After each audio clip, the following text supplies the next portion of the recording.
Bhagavate Vasudevaya. Narayanam Namaskritya Naranjaiva Narottamam Devim Saraswatim Vyasam Tato Jayamudirayet. Shunvatam Swakatha Krishnaha Punyashravana Kirtanaha Vrudyantasthya Vadrani Vidhnoti Suhsatam Nashtaprayeshva Vadreshu Nityam Bhagavata Sevaya Bhagavati Uttama Shloke Bhakti Bhavati Naishtikim. Krishna Prabhu, you can share Prabhu, or you want me to share? Thank you. Yes, oh yeah. I am reading today Cantor 3, chapter 14 from text 29 onwards. Text 29. Demigods like Brahma also follow the religious rites observed by him. He is the controller of the material energy, which causes the creation of material world. Venu Prabhuji? Prabhu. Today we'll start from 27 Prabhuji, 27 verse. Oh, sorry, Prabhu. Thank you. Text 27. Although no one is in the material world equal or greater than Lord Shiva, and although his unimpeachable character is followed by great souls to dismantle the mass of nescience, he nevertheless remains as if a devil to give salvation to all devotees of the Lord. Text 28. Unfortunate foolish persons, not knowing that he is engaged in his own self, laugh at him. Such foolish persons engage in maintaining the body, which is eatable by dogs, with dresses, ornaments, garlands, and ointments. Text 29. Demigods like Brahma also follow the religious rites observed by him. He is the controller of the material energy, which causes the creation of material world. He is great, and therefore his devilish characteristics are simply imitation. Text 30. Maitreya said, Diti was thus informed by her husband, but she was pressed by Cupid for sexual satisfaction. She caught hold of the clothing of the great Brahmana sage, just like a shameless public prostitute. Text 31. Understanding his wife's purpose, he was obliged to perform the forbidden act. And thus, after offering his obeisances unto worshipful fate, he lay with her in a secluded place. Text 32. Thereafter, the Brahmana took his bath in the water and controlled his speech by practicing trance, meditating on the eternal effulgence, and chanting the holy Gayatri hymns within his mouth. Text 33. O son of Bharata family, Diti after this went nearer to her husband, her face lowered because of her faulty action. She is spoken as follows. Text 34. The beautiful Diti said, My dear Brahmana, kindly see that my embryo is not killed by Lord Shiva, the Lord of all living entities, because of the great offense I have committed against him. Text 35. Let me offer my obeisances unto the angry Lord Shiva, who is simultaneously the very ferocious, great demigod, and the fulfiller of all material desires. He is all auspicious and forgiving, but his anger can immediately move him to chastise. Text 36. Let him be pleased with us, since he is my brother in law, the husband of my sister Sati. He is also the worshipful Lord of all women. He is the personality of all opulences and can show mercy towards women who are excused even by the uncivilized hunters. Text 37. Maitreya said, The great sage Kashyapa thus addressed his wife, who was trembling because of fear that her husband was offended.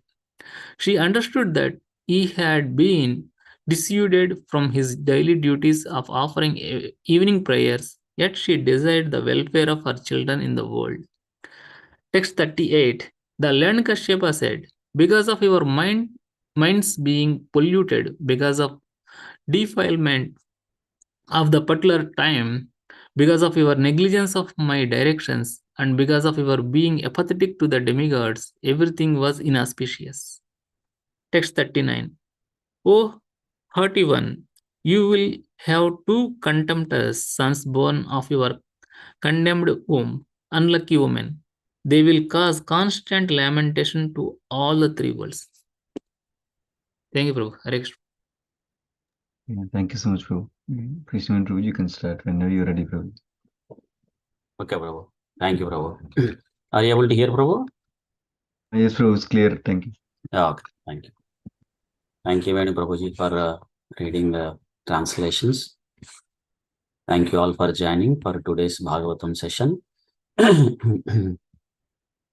So today we'll be reading from Srimad Bhagavatam, Canto 3, Chapter 14, title Pregnancy of Diti in the Evening, from Sloka 27 to 39. ओम अज्ञानतिमिरान्धस्य ज्ञानाञ्जनशलाकया चक्षुरुन्मिलितं येन तस्मै श्रीगुरवे नमः। नमो विष्णुपादाय कृष्णप्रेष्ठाय भूतले श्रीमते भक्तिवेदान्त स्वामिनिति नाम्ने। नमस्ते सारस्वते देवे गौरवाणी प्रचारिणे निर्विशेष शून्यवादी पश्चात्त देशतारिणे। जय श्री कृष्ण चैतन्य प्रभु नित्यानंद श्री अद्वैत गदाधार श्रीवासादि गौर भक्तवृंद। हरे कृष्ण कृष्ण कृष्ण हरे हरे, हरे Ram Ram Ram Hare Hare. So just to give a background of the this section. So in the previous chapter we heard Maitreya Muni narrating the prayers of Manu to Lord Brahma and requesting for the guidance and the instruction. And then Lord Brahma instructs Manu to increase the population. And then Manu requests to show a place for him to reside, because at that time the earth is submerged in the Garbhodaka ocean. So then Lord Brahma is thinking what to do. So he prays to the Supreme Lord. So then we hear how Supreme Lord appeared as Lord Varaha and lifts the earth and places in the orbit. So then we see that Lord Brahma and many other sages, they pray to Lord Varaha Bhagavan. And in this chapter, so Vidura is requesting to narrate about the story behind the fight between Hiranyaksha and Lord Varaha, because he heard that fighting which happened in the Chakshusha Manvantara. Of course, Varaha Bhagavan appeared. We hear two pastimes of Varaha Bhagavan. So one is at the time of Swayambhu Manu and one is at the time of Chakshusha Manu. So here the Vidura is requesting to narrate the fight between Hiranyaksha and Varaha, which happened in Chakshusha Manvantara. So then Maitreya Muni starts giving the background history of the appearance of these two demons, Hiranyaksha and Hiranyakashipu. So then he starts narrating about their mother Diti requested her husband to engage in the sexual intercourse in inappropriate time. So, and knowing that that is not correct time, Kashyapa warned her that this is not appropriate. But due to Diti's force, Kashyapa engaged in the intercourse. And he also mentions that because of that, so she will have two demonic sons. But because she is very faithful to her husband, so she will also have one great devotee. And Diti is happy to know that, she will have one great devotee. And even though the two sons are demons, but they will be killed by the Supreme Lord, so which is auspicious. So today we'll read from 27 sloka onwards. And so far we heard in this chapter how Vidura requested to narrate the fight between the Varaha Bhagavan and Hiranyaksha. And Maitreya Muni appreciates Vidura's enthusiasm to hear Krishna Katha, and how Diti requests her husband. And Kashyap Muni says that, he will fulfill. And first he glorifies the woman's role. And then he says that he will fulfill, but it is an inappropriate time. And Kashyapa also mentions that Lord Shiva punishes the persons who engages in the intercourse in inappropriate time. So today we'll continue that. So in the text 27, we see that Kashyapa is mentioning the position of Lord Shiva. So he is there is no one in this material world who is equal or greater than Lord Shiva. So it's very we can see the exalted position of the Lord Shiva. And Prabhupada also mentions in the purport that so Lord Shiva is called Mahadeva. So he's the greatest of all the demigods. And there is no one equal or greater than Lord Shiva, even including Lord Brahma. So not only that, we hear from Bhagavatam, right?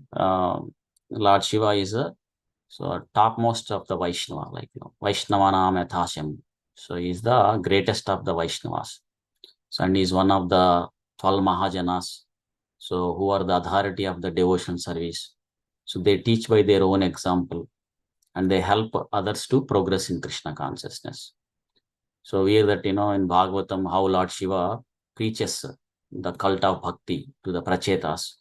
So we see that, Lord Shiva is not only the greatest demigod, but he is also great devotee, topmost Vaishnava, and he is always ready to serve Krishna.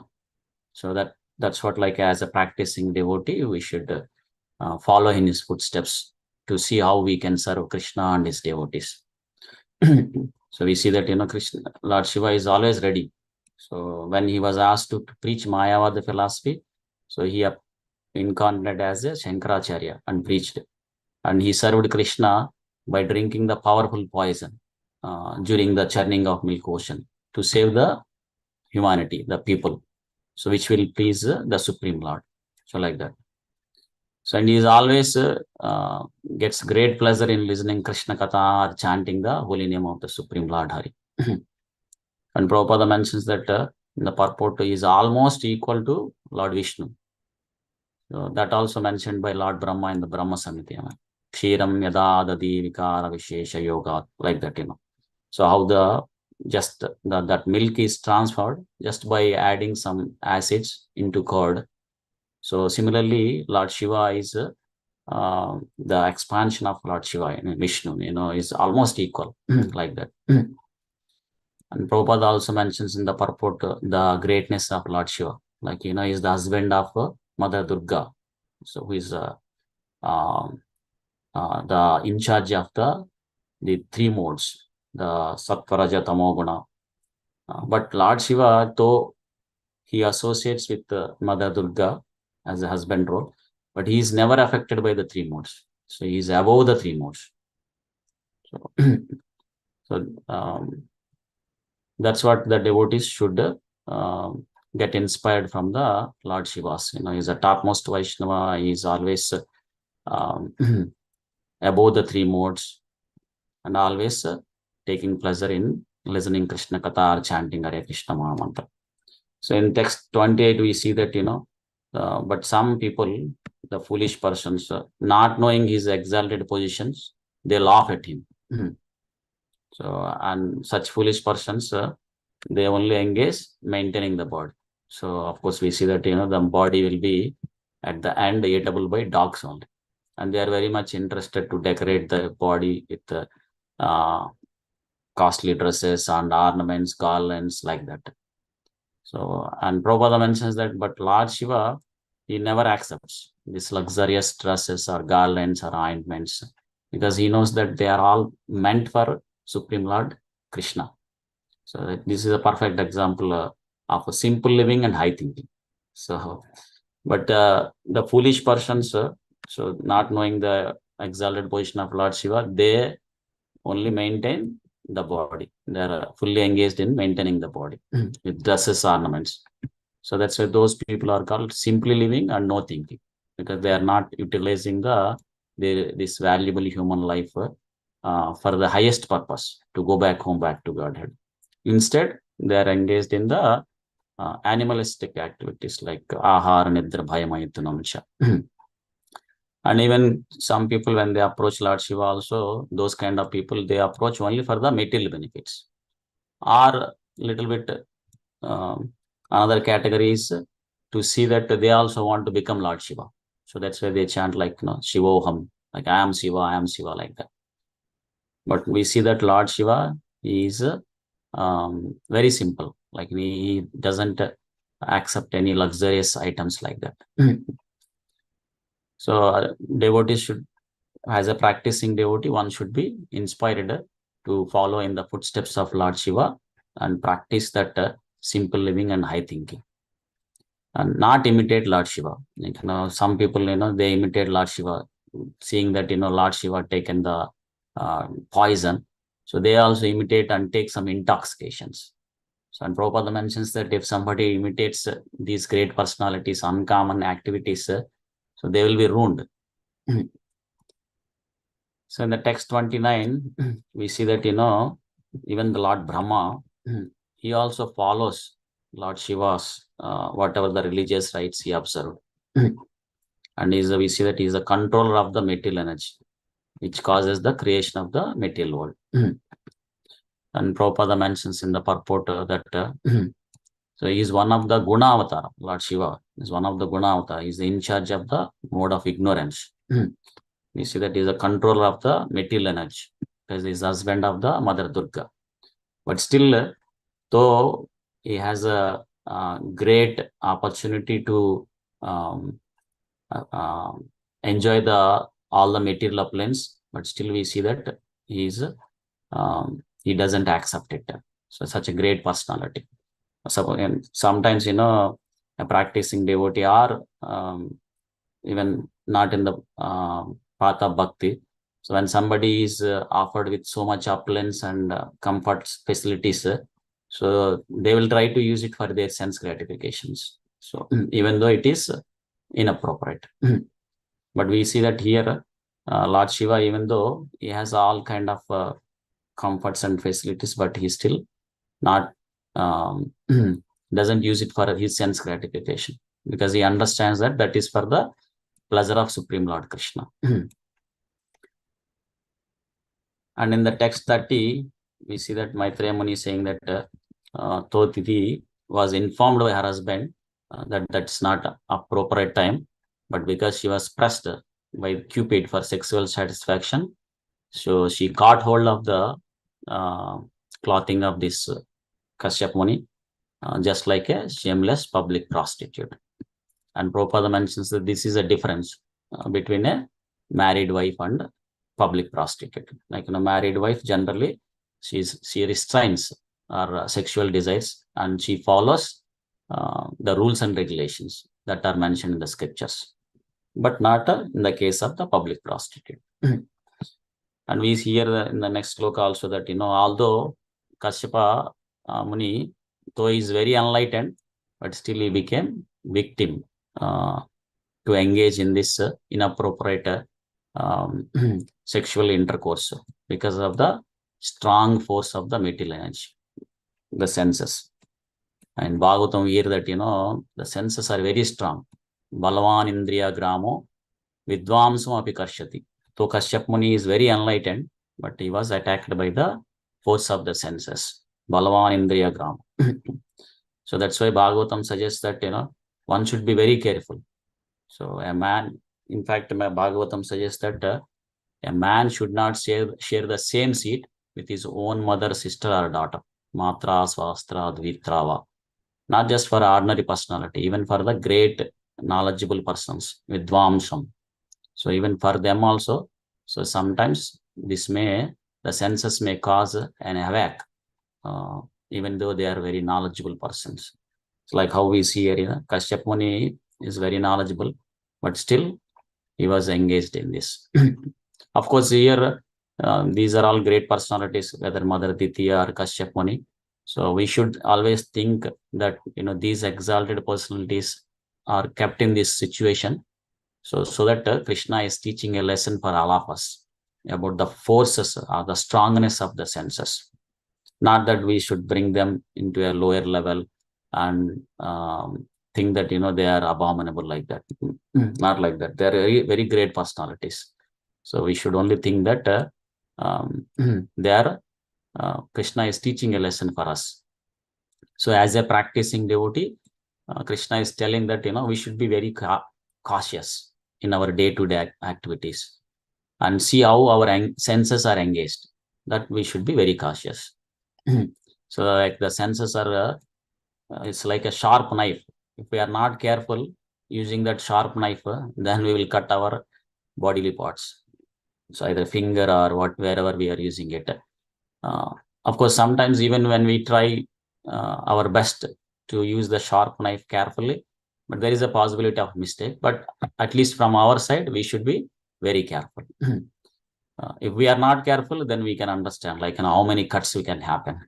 So I'm sure many of devotees are experienced, like when they are cutting the vegetables, if it is a sharp knife and it is we are not careful, then it will cut our finger. So similarly, a sadhaka who is practicing Krishna consciousness should be very careful to see the senses how they are engaged. So the best is always try to engage our senses in Krishna service, like Ambarish Maharaj, Savai Mana Krishna Padar Vendo, like meditating his mind in the lotus feet of the Supreme Lord Krishna, or Vacham Sivaikuntha Gunana Varnana, like chanting the Hare Krishna Maha Mantra, Hare Krishna, Krishna Krishna, Hare Hare, Hare Ram, Ram Ram, Hare Hare. Or try to connect all our activities, keeping Krishna in the center, like that. Otherwise, these senses are very strong, like it will force us to be part of an abominable activity. So that will give a bad reaction. I'm sure we hear many examples in the scriptures, or many incidents that happened and announced in the newspaper or TVs. Sometimes we observe in our own circle also, like who became victim of opposite gender attraction. So we have to be very careful our senses, how we are engaging it.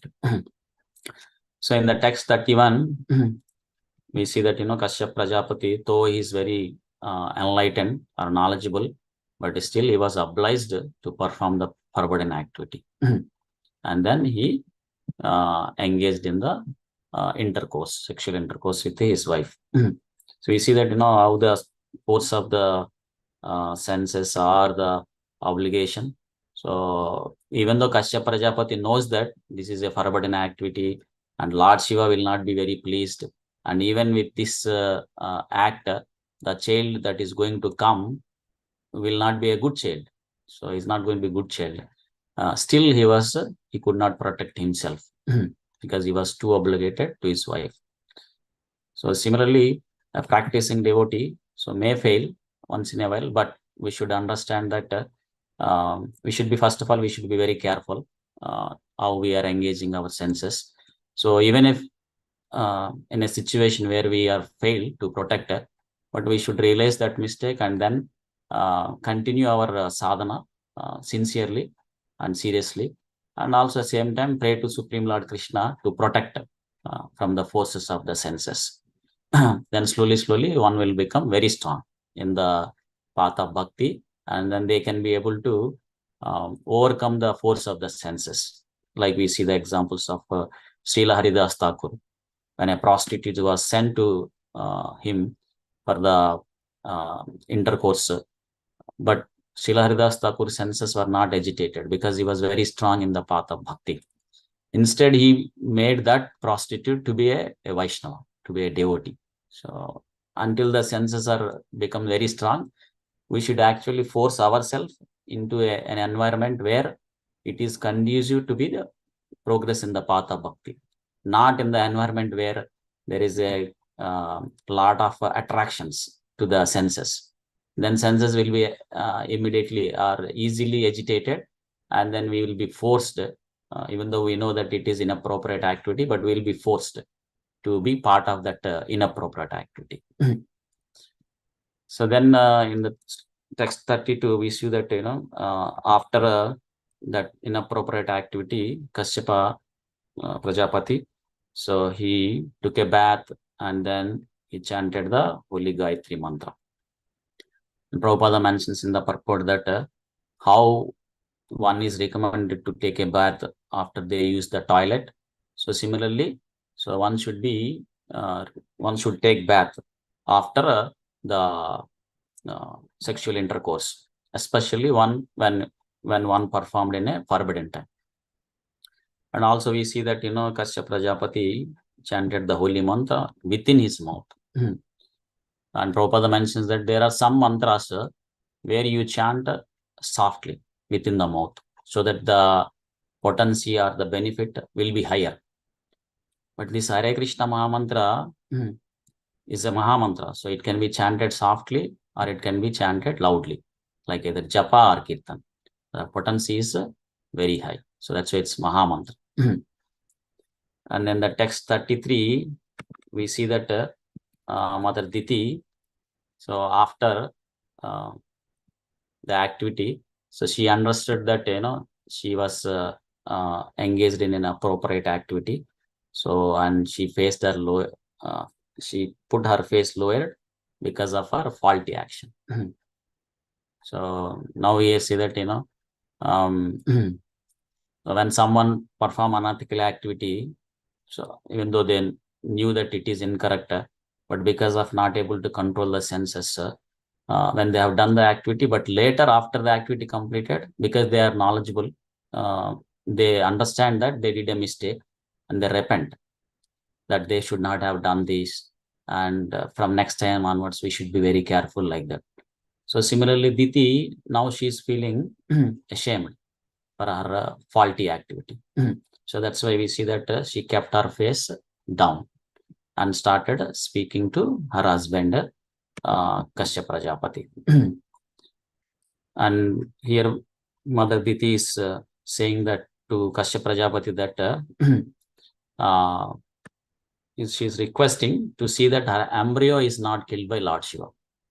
So the Lord of all living entities, because of the great offense that she has committed against him. So she is requesting Kashyap Prajapati to request Lord Shiva that this her embryo will not be killed by Lord Shiva, because Kashyap Prajapati is a great devotee of Lord Shiva. So if he requests that to excuse the mistake of Diti, then Lord Shiva will be forgive that offense. Though he is very angry because of this faulty mistake. And Prabhupada mentions that Lord Shiva has two popular names. One is Rudra and another is Ashutosha. So he is quickly becomes angry and he quickly becomes pleased. So that's why Mother Diti is praying to her husband to pray Lord Shiva, because he can be quickly pleased. And then text 35, so Mother Diti is offering his obeisances to the angry Lord Shiva, because he is very ferocious and great demigod. Not only that, he is fulfiller of all material desires, and he is auspicious and forgiving. So his anger can immediately move him to chastise. So as Prabhupada mentions in the purport of the last sloka, that he can become quickly anger, or he can become quickly pleased. So since Diti caused anger to Lord Shiva by engaging this faulty activity, so he's ready to punish, but at the same time he is very auspicious and forgiving. So she is requesting to excuse her mistake and not punish her by killing her embryo. And she is also mentioning that he's not an ordinary personality. He's a great demigod. So we saw in the previous sloka also, right? So he's the topmost demigod. So in the text 36, we see that Diti is bringing here the relationship of Lord Shiva with their family. So like, Diti, Lord Shiva is a brother-in-law for Diti, because he is the husband of his sister Sati. So the Lord Shiva's wife is Sati, and Sati is the daughter of Daksha Prajapati. And Mother Diti also daughter of Daksha Prajapati. So she is the elder sister of Sati. So in that way, Lord Shiva is the brother-in-law for Diti. So here she's bringing the relationship, and she's also requesting her sister Sati to pray to her husband Lord Shiva, so that he can excuse on the request of his wife Sati, so that he will not punish Mother Diti. And not only that, Lord Shiva is worshipable Lord for all women. So generally a woman prays to Lord Shiva for material benefits, especially the unmarried girls for a good husband. And here Prabhupada mentions that even Mother Diti also worshipped Lord Shiva during her childhood. And she is also bringing another point that generally a mistake that is done by women is excused even by the uncivilized hunters. So that's why she requesting Lord Shiva that he can excuse her mistake, because she's a woman and she's repenting her mistake like that. And then here Maitreya is saying that seeing that his wife addressing like that and trembling with fear, and she understood that she has done a mistake, but at the same time she desired to welfare for her children in the world. So then Kashyapa started speaking, saying that because of your mind is being polluted and the time is incorrect and the negligence of his directions, so everything is inauspicious. So and this is another instruction that is telling like now how to get a good children. We can see in the next sloka how Diti is going to get a demonic sons. So and Prabhupada mentions in the purport that sex life that has been according to the directions or the principles that were given is appropriate, because Krishna also mentions in Bhagavad Gita that dharma viruddha bhuteshu kamosmi bhartashabha, like I am the sex life which is not contrary to the religious principles. But here Diti, she neglected the directions of the scriptures because she is very anxious to get children, but she did not follow the dharma. So that way we can see that in the next slokas that she is going to get the demonic. So there is a Prabhupada mentions in the purport how to get the good progeny. Like a husband should be very disciplined in rules and regulations, and wife should be very faithful to the husband. And Prabhupada mentions that before engaging in the sexual intercourse, so both husband and wife, they should consider their mental condition and the appropriate time and the husband's direction and the obedience to the demigods. So then one can expect a good children. Of course, I don't know in this as Kali Yuga progressing, I'm not sure that kind of knowledge is missing. Like mostly many of the people they may not know what are the right time and wrong time, or even they don't know, even they know that they don't care to follow, or they don't follow injections. So that's why Prabhupada mentions that in the previous yugas, because the people follows the scriptural injections, so we would hear only very few demons like Hiranyaksha, Hiranyakashipu, or Ramanasura, like that. But here in this, as Kali Yuga is programming, because many people they don't know or they are not following the rules and regulation, Prabhupada mentions that we can understand what kind of population we are in, or what kind of population we are going to get. So in that kind of environment, so how can one expect a peaceful? There is no possibility. So that's why it is recommended. So when one gets a good plans to get a good children, both husband and wife, at least better, like one who is progressing in the path of bhakti, when they want to get children, good children, they should consider chanting as many rounds as they can, and then before they unite, and then engage in the intercourse. Then they can expect a good sons. So when one gets a good sons, then the parents' life will be very happy and easy, because they will help the parents to progress in the path of bhakti, or they will take care of them very nicely. Not only that, they will not create any disturbance to the society. So that's a suggestion that Prabhupada gives. That's a recommendation. So in the text 39, last sloka for today. So here it says that Kashyap Prajapati, you will have 2 contemptuous sons born of your condemned womb. So unlike human, they will cause constant lamentation to all the worlds. So when one is not engaged in the intercourse according to the rules and regulations, this is what is going to happen. Like one will get a child who is not who doesn't have a good qualities. So that's one instruction that as a practicing devotee, when somebody is trying to looking for a child, so this instruction one should take it, that they should meditate on the Supreme Lord so that their consciousness will be very spiritual, and chant Hare Krishna Mahamantra before the unit as best as can, as much as they can, then it will be auspicious. So everything will become auspicious. So in the next slokas, we will hear how the Kashyap Prajapati tells that, these demonic sons will cause trouble to the to the population of in the world, and how they will be killed by the Supreme Lord Krishna. But because she is very obedient to her husband, how she will be getting a one great devotee as a grandson. So that we will see in the next session. I'll pause it here. Thank you all for joining. Grandhara Srimad Bhagavatam ki jai. Srila Prabhupada ki jai. Ananta Koti Vaishnava Vrinda ki jai. Thank you so much, Krishna Prabhuji. Wonderful class. Hare Krishna. Hare Krishna.